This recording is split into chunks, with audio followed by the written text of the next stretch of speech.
Hades 2 has recently just come out as early access, so it's not fully complete and things may end up changing or not changing in future patches. But besides that, I'm sure you guys are wondering, how is Hades 2? And let me just say, it's so good. First off, you play as Melinoë, the daughter of Hades and Persephone and the sister of Zagreus, the protagonist of Hades 1, in her quest to rescue her family from the god of time, Chronos. Now, for the things I like most about the game, ranging from the weapons, Arcana cards, keepsakes, and bosses. For the weapon catalogs that Melinoë has at her disposal, they're the Witch's Staff, Sister Blades, Umbral Flames, Moonstone Axe, and the Argent Skull. The Witch's Staff was a good fun weapon to use at first.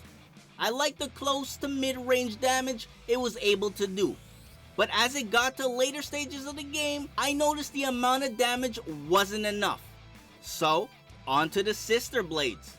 This one, I liked it because I felt like an actual assassin, but standing close to a dangerous enemy or boss and always being on your toes, ready to dodge, wasn't something I necessarily liked as much.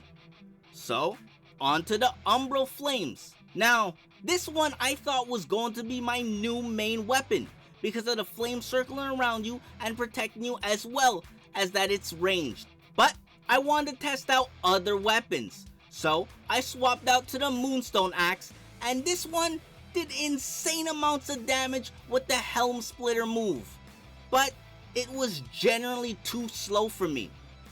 Now, onto the final weapon, the Argent Skull. And out of all the weapons, this was my favorite because of the explosive impact it sends when it lands, especially the damage these skulls do is so good. My only gripe with it is that you constantly have to pick them up. However, there's a boon that will solve that problem, but at the risk of losing one of your skulls, which sucks.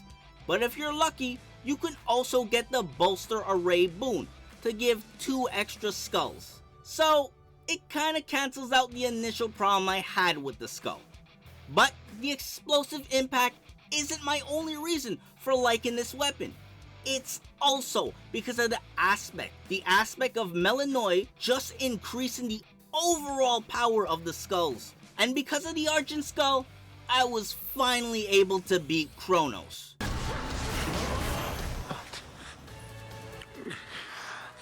Next up on the things I liked would be the Arcana cards and keepsakes. I'll start with the Arcana cards. Reason why I liked them was because it gave benefits to making Melinoë stronger, and you can also upgrade them to make them a much more powerful tool from Melinoë. My favorite ones are Eternity, which gives me an extra life if I die, Strength for when I get below 30% HP, and I deal 30% more damage, Judgment for any inactive cards to be active, giving me an extra edge in battle, the Huntress and the Furies for more damage, the Unseen from Magic Restoration, the Titan and the Centaur for more health and magic, as well as all the reroll cards. This combination of cards was the reason I was able to beat Chronos. Queen Lamia herself. The keepsakes that I liked were the Luckier Tooth, Ghost Onion, Evil Eye, Engraved Pin, White Antler, and Silken Sash. Reason why I like these keepsakes is because they help with survivability and damage. Luckier Tooth revives you, Ghost Onion restores your health, Engraved Pin gives you a second chance if you kill all enemies, White Antler gives crit chance the lower your health is, and Silken Sash gives armor. All of these helped out and made my runs that much better. I'm sorry, but I have to get through.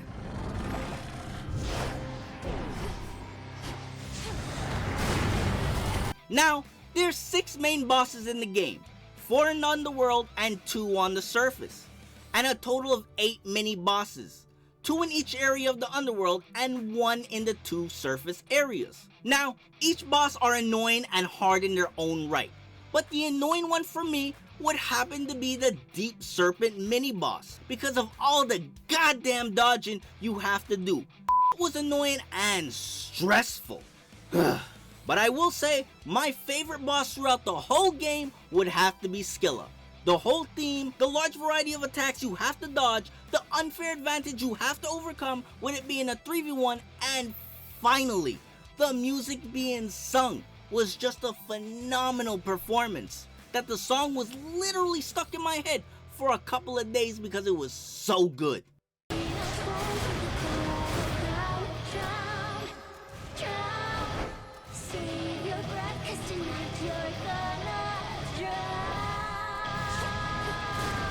And that's my review on Hades 2. I definitely recommend this game, especially if you like a challenge, you enjoy roguelikes, and you loved Hades 1. If you enjoyed this video, leave a like, comment, and subscribe.